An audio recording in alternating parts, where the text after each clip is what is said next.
Hello students, ఈ video లెక్చర్లో మనం మల్టిపుల్ ఇంటిగ్రల్స్లో ఎస్పెషలీ డబుల్ ఇంటిగ్రేషన్ ఎవాల్యుయేషన్లో very most important topic change of order of integration అనే కాన్సెప్ట్ని చాలా ఈజీగా ఎలా ఎవాల్యుయేట్ చేయాలి. అందరూ చాలా డిఫికల్ట్గా ఫీల్ అయ్యే కాన్సెప్ట్ మల్టిపుల్ ఇంటిగ్రల్స్లో change of order of integration. దీనిపైన మనకు చాలా ఇంపార్టెంట్ ప్రాబ్లమ్స్ ఉన్నాయి, చాలా ఇంపార్టెంట్ కాన్సెప్ట్ కూడా. మల్టిపుల్ ఇంటిగ్రల్స్లో గన్ షాట్ ప్రాబ్లం అంటే change of order of integration నుంచి. దీన్ని మనం చాలా ఈజీగా ఎలా ఎవాల్యుయేట్ చేస్తాం అనేది చాలా క్లియర్గా మనం చెప్పుకుంటాం కొన్ని ప్రాబ్లమ్స్ ద్వారా డైరెక్ట్గా.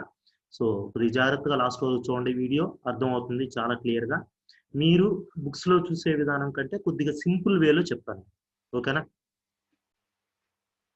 Evaluate the integral by changing order of integration. Integral 0 to infinity, integral x to infinity, e power minus 5 by y dy dx. So first, by changing order of integration, evaluate this integral అన్నప్పుడు మీకు ఇది అర్థం కావాలి. Changing order of integration అంటే ఏంటి అనేది నేను చెప్తాను, క్లియర్గా వినండి. ఫస్ట్ మనం ఆర్డర్ని ఐడెంటిఫై చేయాలి. ఏ ఆర్డర్లో ఇంటిగ్రేషన్ ఉంది ప్రెసెంట్, మనం చేంజ్ చేయాల్సిన ఆర్డర్ ఏంటో అర్థం అవుతుంది. దానికి లిమిట్స్ పైన అవగాహన ఉండాలి. లిమిట్స్ పైన మనకు ఐడియా ఉంటే automatically we can understand what is the order of integration. So first మీరు అర్థం చేసుకోవాల్సింది ఏంటంటే, లిమిట్స్ కానీ ఎక్స్లో ఉంటే, ఎక్స్లో కానీ లిమిట్స్ ఉంటే అవి వై లిమిట్స్, అంటే ఇవి y limits. The limits in terms of x or limits of y. ఎక్స్లో ఉండే లిమిట్స్ వైవి, ఇంక ఇవి ఏ లిమిట్స్ అవుతాయి? ఎక్స్ లిమిట్స్ అవుతాయి. సో వీటిని కాన్స్టెంట్ లిమిట్స్ అంటాం, 0 ఇన్ఫినిటీ. వీటిని వేరియబుల్ లిమిట్స్ అంటాం. సో ఇలా వేరియబుల్ లిమిట్స్ ఉన్నప్పుడు మనం ఏం చేస్తామంటే, ఏ వేరియబుల్కి అయితే వేరియబుల్ లిమిట్స్ ఉంటాయో with respect to that variable we will do first. అంటే వైకి వేరియబుల్ లిమిట్స్ ఉన్నాయి, వై లిమిట్స్ ఎక్స్లో ఉన్నాయి కాబట్టి వీటిని with respect to y first చేయాలి. First with respect to y చేయాలి. ఎక్స్కి కాన్స్టెంట్ లిమిట్స్ ఉన్నాయి కాబట్టి with respect to x next చేయాలి. ఇది order of integration. So as given in the double integration, this is order. మనకి ఇచ్చినటువంటి డబుల్ ఇంటిగ్రేషన్ ప్రకారం ఆర్డర్ ఆఫ్ ఇంటిగ్రేషన్ వచ్చి first with respect to y, next with respect to x చేయాలి. కానీ ఇప్పుడు మనం ఏం చేయాలి? చేంజింగ్ ఆర్డర్ ఆఫ్ ఇంటిగ్రేషన్ అంటే ఆఫ్టర్ చేంజింగ్ ఏమవుతుందంటే first with respect to x, next with respect to y. ఇది మనకు కావాల్సింది, ఇది గివెన్, ఇది మనకు కావాల్సిన ఆర్డర్. అంటే నేను ఇంతకుముందు చెప్పినట్టు మీరు first with respect to y ఎందుకు చేస్తున్నారంటే వై లిమిట్స్ ఎక్స్లో ఉన్నాయి కాబట్టి, వై లిమిట్స్ వేరియబుల్ లిమిట్స్ కాబట్టి first with respect to y, constant limits x ఉన్నాయి కాబట్టి లాస్ట్లో విత్ రెస్పెక్ట్ టు ఎక్స్ చేస్తాం. అంటే మనం first with respect to x చేయాలి. ఇప్పుడు మార్చాలి అంటే first with respect to X చేయాలంటే ఎక్స్ లిమిట్స్ వైలోకి వెళ్ళిపోవాలి. ఎక్స్ లిమిట్స్ కానీ వైలో ఉండి వై లిమిట్స్ కాన్స్టెంట్ కానీ చేయగలిగితే we can change the order of integration. So simply what we can say about changing order of integration, changing limits అని చెప్పొచ్చు. Changing order of integration అంటే మనకున్నటువంటి లిమిట్స్ని change చేయడం. వాటిని చేంజ్ చేయడానికి ఫస్ట్ మీరు గివెన్ లిమిట్స్ రాసుకోండి. గివెన్ లిమిట్స్ రాసుకొని వాటికి సెట్ అయ్యేటువంటి ఒక రఫ్ డయాగ్రామ్ వేయండి. సో గివెన్ లిమిట్స్ ఏంటంటే x is from 0 to infinity, y is from x to infinity. So వీటికి సెట్ అయ్యే, ఈ గివెన్ లిమిట్స్కి సెట్ అయ్యేటువంటి ఒక rough diagram. X equal to 0, y equal to 0 అంటే మనకి ఇలా ఉండేటువంటి ఎక్స్ వై యాక్సిస్ అన్నట్టు. సో ఇది వై యాక్సిస్, ఇది ఎక్స్ యాక్సిస్. ఈ వై యాక్సిస్ని ఏమంటారంటే ఎక్స్ ఈక్వల్ టు 0 లైన్ అంటారు, దీన్ని ఏమంటారంటే వై ఈక్వల్ టు 0 లైన్ అంటారు. ఇది కాకుండా మనకు ఎక్స్ట్రాగా ఏముందంటే వై ఈక్వల్ టు ఇన్ఫినిటీ అంటే వై యాక్సిస్ పైన ఇన్ఫినైట్ డిస్టెన్స్లో ఒక లైన్ అన్నట్టు. అది ఇన్ఫినిటీ ఎక్కడ ఉంటుందో మనకు తెలియదు. ఎక్స్ ఈక్వల్ టు ఇన్ఫినిటీ అంటే ఎక్స్ యాక్సిస్ పైన ఇన్ఫినైట్ డిస్టెన్స్లో ఒక లైన్ వేయాలి. అది పక్కన పెడితే x equal to 0 means y axis, y equal to x అంటే ఒక 45 డిగ్రీస్ లైన్, దీన్నే y equal to x line అంటారు, 45 డిగ్రీస్ లైన్. సో ఇప్పుడు మనకు ఏ లిమిట్స్ కావాలి? వై లిమిట్స్ ఎక్స్లో ఉన్నాయి, మనకి ఎలా కావాలి? ఎక్స్ లిమిట్స్ వైలో కావాలి. ఎక్స్ లిమిట్స్ వైలో కావాలంటే మనకు ఒక కామన్ రీజియన్లో ఎక్స్ యాక్సిస్కి ప్యారలల్గా ఒక స్ట్రైప్ తీసుకోవాలి. సో ఇప్పుడు మీకు 2 రీజియన్స్ ఉన్నాయి, ఇదొక రీజియన్, ఇదొక రీజియన్. మనం ఒక స్ట్రైప్ ఇక్కడ తీసుకుంటామా అంటే తీసుకోలేము, ఎందుకంటే ఇది ఇన్ఫైనైట్ డిస్టెన్స్ ఉంది. ఒక ఫైనైట్ రీజియన్ని మనం ఐడెంటిఫై చేయాలి. సో ఫైనైట్ రీజియన్ ఇది. సో మనం దీన్ని రిక్వైర్డ్ రీజియన్గా తీసుకుంటాం. దీన్ని ఎందుకు తీసుకోవట్లేదు కింద భాగం అనేది మీకు క్లారిటీగా చెప్పాను. ఈ పార్ట్ ఎందుకు తీసుకోవట్లేదు నేను క్లారిటీగా చెప్పాను. This is infinite. మనం ఒక స్ట్రైప్ తీసుకుంటే అది ఇన్ఫనైట్ డిస్టెన్స్ అవుతుంది. ఒక ఫైనైట్ రీజియన్ లోనే స్ట్రైప్ తీసుకోవాలి. ఫైనైట్ రీజియన్ అంటే ఇది. సో ఇప్పుడు మీరు గుర్తుపెట్టుకోండి బాగా, లిమిట్స్ చేంజ్ చేయడానికి ఈ స్ట్రైప్ బాగా హెల్ప్ అవుతుంది. మనకు y లిమిట్స్ x లో ఉన్నాయి. మనకి ఎలా కావాలి? x లిమిట్స్ y లో కావాలి. x లిమిట్స్ y లో కావాలి అంటే x యాక్సిస్ కి ప్యారలల్ గా ఇక్కడ ఒక స్ట్రైప్ తీసుకోవాలి. ఇలా ఇది ఒక స్ట్రైప్ మనం తీసుకునేది. ఇది మనకు లిమిట్స్ ఇస్తుంది. అదే మనకు given limits x limits y లో ఉన్నాయి. y లిమిట్స్ x లో కావాలనుకో y యాక్సిస్ కి ప్యారలల్ గా స్ట్రైప్ తీసుకోవాలంటే ఇలా తీసుకోవాలి. వర్టికల్ గా తీసుకోవాలి. మనం ఇలా ఎందుకు తీసుకున్నామంటే x లిమిట్స్ y లో కావాలి కాబట్టి we need to take an horizontal stripe. This will gives you the limits of x in terms of y. ఎలా చూడండి, ఈ స్ట్రైప్ ఇక్కడ నుంచి ఇక్కడ వరకు ఉంది. ఈ లైన్ పేరు ఏం పేరు ఇక్కడ రాస్తున్నాను నేను. ఈ లైన్ పేరు అకార్డింగ్ టు స్ట్రిప్స్ అంటే ఇప్పుడు న్యూ లిమిట్స్ అంటే after changing order of integration అన్నట్టు. ఈ లైన్ నుంచి ఈ లైన్, ఈ స్ట్రైప్ ఏ 2 లైన్స్ ని జాయిన్ చేస్తుందో ఆ లైన్స్ పేరు రాస్తే మనకి లిమిట్స్ వస్తాయి. ఏ 2 లైన్స్ ని, ఈ లైన్ ని, ఈ లైన్ ని. సో ఈ లైన్ పేరు ఏం పేరు అంటే x ఈక్వల్ టు 0 టు ఈ లైన్ పేరు x ఈక్వల్ టు y. అంటే మనం x ఈక్వల్ టు అని రాయాలి. x లిమిట్స్ y లో రావాలి. y equal to x, x equal to అని రాస్తే y అవుతుంది. అలానే y limits constant. y limits అంటే ఈ రీజియన్ ఇక్కడి నుంచి అంటే ఈ లైన్ నుంచి ఇన్ఫనైట్ డిస్టెన్స్ ఎలా ఉండాలి. ఈ లైన్ పేరు ఏం పేరు? y equal to 0. y equal to 0 to ఈ కామన్ రీజియన్ ఎంత వరకు ఉంది? Infinite distance. So y equal to infinity. So now using these limits we can easily change the order. అంటే ఇప్పుడు మనకు given లిమిట్స్ ఎలా చేంజ్ అవుతాయి? గివెన్ వచ్చి x equal to 0 to infinity to y equal to x to infinity e power minus y by y dy dx మనకి ఎలా change అయిందంటే ఇలా y equal to 0 to infinity x equal to 0 to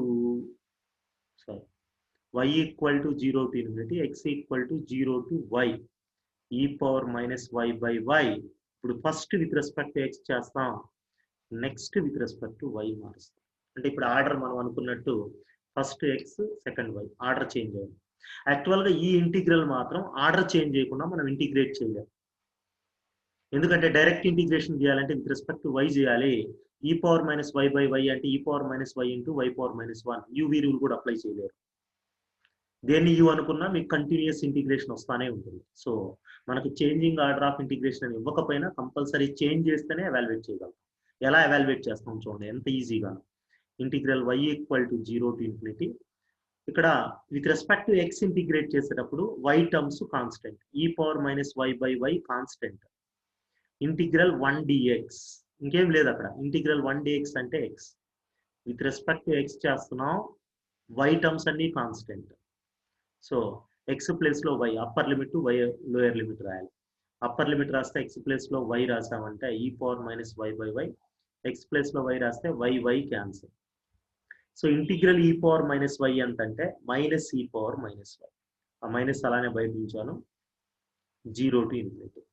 so ఇప్పుడు first y place లో 0 రాద్దాం. e power 0 ఎంతంటే 1. e power 0 is 1. e power minus infinity వచ్చి 0. e power minus infinity 0. ఓకేనా? e power minus first infinity కదా రాస్తాం. e power minus infinity 0. e power 0 వచ్చి 1. So minus of minus 1 plus 1 answer వచ్చి 1. అర్థమైందా? ఇలా చాలా ఈజీగా y లిమిట్స్ x లో ఉంటే x లిమిట్స్ y లోకి మార్చుకొని మనం ప్రాబ్లం చేస్తాం. అదే కానీ మనకు x లిమిట్స్ y లో ఉంటే y లిమిట్స్ x లోకి మార్చుకోవాలంటే కామన్ రీజియన్ లో స్ట్రైప్ వర్టికల్ గా తీసుకోవాలి. అర్థమైందా? సో ఇది ఈజీ ప్రాబ్లమే. ఇంకొక ప్రాబ్లం కూడా చేద్దాం, మీకు క్లారిటీ వస్తుంది. దీనిపైన కొన్ని ప్రాబ్లమ్స్ చేస్తే మీకు క్లియర్ ఐడియా వస్తుంది. అర్థమైందా ఈ problem? Change order of integration and evaluate integral 0 to 4a integral x square by 4a 2 root ax dy dx. So నేను ఫస్ట్ ఏం చెప్పానంటే change of order of integration లో గివెన్ లిమిట్స్ నీట్ గా రాసుకోండి. ఆ గివెన్ లిమిట్స్ ఎలా identify చేయాలో చెప్పాను, మళ్ళీ ఒకసారి చెప్తాను. లిమిట్స్ x లో ఉంటే y లిమిట్స్ అంటే y equal to x square by 4a to y equal to 2 root ax. So ఇవి ఇంకా x లిమిట్స్ అవుతాయి. x equal to 0 to 4a. అంటే ఇప్పుడు మనం చేంజ్ చేయాలంటే లిమిట్స్ ఇప్పుడు as per given limits y limits x లో ఉన్నాయి కాబట్టి first with respect to y చేయాలి, second with respect to x. మనం చేంజ్ చేయాలంటే ఇది ఫస్ట్ ఇది సెకండ్ చేయాలి. అంటే y లిమిట్స్ x లో ఉన్నాయి, మనం x లిమిట్స్ y లోకి రప్పించాలి. దానికి ఏం చెప్పాను, రఫ్ డయాగ్రామ్ ఏమని చెప్పాను. ఇప్పుడు మీరు దీన్ని క్లియర్ గా అబ్జర్వ్ చేశారంటే దీన్ని ఏమని రాయొచ్చు అంటే x² = 4ay అని రాయొచ్చా. దీన్ని స్క్వేర్ చేశారంటే స్క్వేర్ చేస్తే y² = 4ax. అంటే ఈ రెండు మీరు ఇంటర్మీడియట్ లో నేర్చుకుంటారు పారాబోలాస్ అని. అవునా, ఆ రెండు పారాబోలా ఎలా డ్రా చేయాలి అంటే మీకు x కి ఈవెన్ పవర్ ఉండేది y యాక్సిస్ పైకి వస్తుంది. x కి ఈవెన్ పవర్ ఉంటే y యాక్సిస్, x కి ఈవెన్ పవర్ ఉండేది ఇది. అంటే x² = 4ay అనేది ఇది. అదే y కి ఈవెన్ పవర్ ఉంటే అది x యాక్సిస్ పైకి వస్తుంది. y కి ఈవెన్ పవర్ ఉంది, ఇది x యాక్సిస్ పైకి. అంటే y కి ఈవెన్ పవర్ అంటే y² = 4ax. ఓకేనా. సో ఇది కామన్ రీజియన్ అవుతుంది. This is common region. ఈ కామన్ రీజియన్ లో మనం ఒక స్ట్రైప్ తీసుకుంటే అది మనకేమిస్తుంది, లిమిట్స్ ఇస్తుంది. ఎలా, x యాక్సిస్ ప్యారల్ గా, నేను x యాక్సిస్ ప్యారల్ గానే తీసుకున్నాను, కొద్దిగా క్రాస్ గా ఉంది ఇక్కడ, ఇలా తీసుకున్నాం అనుకోండి. x యాక్సిస్ ప్యారల్ గా ఆ కర్వ్ ఎక్కడి నుంచి ఎక్కడికి ఉంది, ఇక్కడి నుంచి ఇక్కడికి. సో న్యూ లిమిట్స్ ఎలా రాస్తామో చూడండి. New limits. So first x limits y లో రాయాలి. అంటే ఇక్కడి నుంచి ఇక్కడికి మనకు, అంటే కర్వ్ ఇలా వెళ్తా ఉంది కదా. సో ఇక్కడి నుంచి ఇక్కడికి. ఈ కర్వ్ పేరు ఏం పేరు, ఈ కర్వ్ పేరు ఏం పేరు అంటే x² = 4ay. x² = 4ay. x ఏమవుతుంది, 2√ay. దీన్ని కూడా x లో రాసుకోండి, x in terms of y. ఎందుకంటే y లిమిట్స్ x లో ఉన్నాయి కాబట్టి x లిమిట్స్ కావాలి కాబట్టి x = y²/4a. అంతేనా, 4a అటు సైడ్ వెళ్తే. ఇప్పుడు మనకు లిమిట్స్ ఏమవుతాయంటే x లిమిట్స్ ఈ స్ట్రైప్ ఈ కరువు నుంచి ఈ కరువుకి, ఈ కరువు పేరు ఏం పేరు, x = y²/4a to x = y²/4a to ఈ కరువు పేరు ఏం పేరా, x = 2√ay. ఓకేనా. అలానే y లిమిట్స్ కాన్స్టెంట్ అని చెప్పాం. y లిమిట్స్ అంటే ఇది కామన్ రీజియన్, కామన్ రీజియన్ లో ఇక్కడి నుంచి ఇక్కడ వరకు. సో ఈ వాల్యూ కనుక్కోవాలి. ఇదైతే మనకు y = 0 లైన్ అంటారు. సో y = 0 to y = ఈ ఇంటర్సెక్టింగ్ పాయింట్ చాలా ఈజీ మనం కనుక్కునేది. సో మీరు ఎక్కడైనా వీటిలో సబ్స్టిట్యూట్ చేశారంటే మీకు ఇంటర్సెక్టింగ్ పాయింట్ వస్తుంది. ఇప్పుడు y = 2√ax ఉంది, అది ఇక్కడ రాశారు. సో ఇక్కడ రాశారంటే 2√ax = x²/4a. ఓకేనా. Squaring on both sides 4ax = x⁴/16a². ఒక x క్యాన్సిల్ అవుతుందా. సో ఇక్కడికి a² వచ్చిందంటే 16 వచ్చిందంటే 16 4 64, 64a³ = x³. సో ఇది 4a³. So x = 4a. x 4a అయితే y ఎంత అవుతుంది, మీరు కావాలంటే దాంట్లో రాయండి, y కూడా 4a. సాల్వ్ చేసిన రెండింటిని. అంటే ఈ పాయింట్ ఏంటంటే 4a, 4a అని, అంటే y వచ్చి 4a అవుతుంది. సో ఇప్పుడు న్యూ లిమిట్స్ వచ్చి y = 0 to 4a constant limits, x limit y²/4a to 2√ay. So ఇప్పుడు దీన్ని మనం ఎలా రాస్తున్నాం అంటే దీన్ని ఇంటిగ్రల్, దాన్ని మనం లిమిట్స్ చేంజ్ చేసినప్పుడు y = 0 to 4a, x = y²/4a to 2√ay. ఇప్పుడు ఏంటి, first with respect to x, next with respect to y, dx dy. Integral 1dx ఎంత, x. So integral y = 0 to 4a to x ఏమవుతుంది ఇక్కడ, y²/4a to 2√ay dy. So ఇప్పుడు మనం upper limit lower limit substitute చేస్తాం. Upper limit రాసామంటే మనకి ఏమొస్తుంది అంటే 2√ay. First upper limit integral y = 0 to 4a 2√ay minus y²/4a dy. So ఇక్కడ చూసామంటే ఇంటిగ్రేట్ చేయాలి. దీన్నే మనం √y అంటాం. 2 రూట్ ఏ పక్కన పెడితే రూట్ వై అంటే y పవర్ 1/2 అని. ఇంటిగ్రేషన్ లో ఇంటిగ్రల్ x పవర్ n అంటే x power n plus 1/n+1. y power 1/2 అంటే y power 1/2 plus 1/1/2 plus 1. 1/2 plus 1 3/2. ఇక్కడ కూడా 3/2 మైనస్ ఇంటిగ్రల్ y స్క్వేర్ ఏమవుతుందంటే y³ 3 integral x power n plus 1/n+1. y power 2 plus 1/2 plus 1. y equal to 0 to 4a. y plus లో 4a ఒకసారి 0 ఒకసారి రాయాలి. దానికి ముందు ఇది ఏమవుతుందంటే 2 2 జర్ 4 4/3 రూట్ ఏ. y ప్లస్ లో 4a రాద్దాం.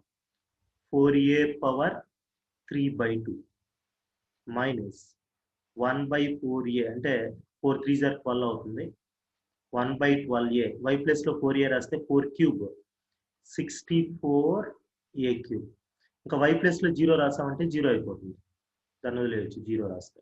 సో దీన్ని సింప్లిఫై చేయాలి. 4 అంటే మీకు నేను ఇక్కడ సింపుల్ సింప్లిఫికేషన్ ఇస్తాను. 4 అంటే 2 స్క్వేర్ అని రాయొచ్చా? 4 అంటే 2 స్క్వేర్ రాయొచ్చు. అంటే 2 స్క్వేర్ హోల్ పవర్ 3/2 అంటే 8 అవుతుంది. అవునా? 2 2 క్యాన్సిల్ అయితే 2³ 8 అంటే 4 పవర్ 3/2 అంటే 8. ఓకే, 8 అవుతుంది. ఏ పవర్ 3/2 ఏమని రాయొచ్చు అంటే ఏ పవర్ 3/2 రూట్ ఏ అంటే ఏ పవర్ 1/2. ఏ పవర్ 3/2 ఇంటూ ఏ పవర్ 1/2 అంటే 2 LCM తీసుకుంటే 3 + 1 4 4/2 a స్క్వేర్. అంటే నేనేం చెప్తున్నా అంటే ఏ పవర్ 3/2 ఇంటూ రూట్ ఏ అంటే a స్క్వేర్ అవుతుంది.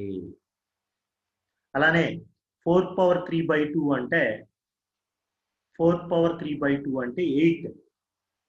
4 పవర్ 3/2 అంటే 8. 8 4 జర్ 32.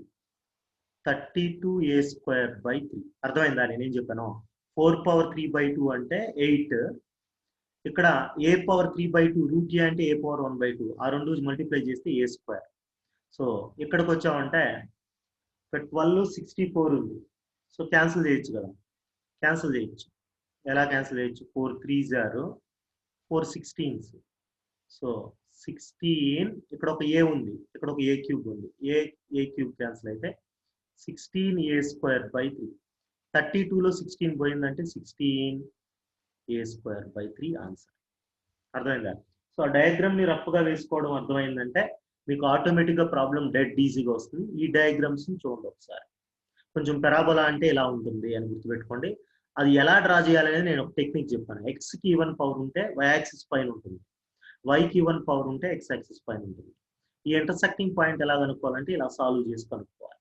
కొద్దిగా సింప్లిఫికేషన్ పార్ట్ ఉంటుంది, బట్ ఈజీ చేయొచ్చు. ఓకేనా?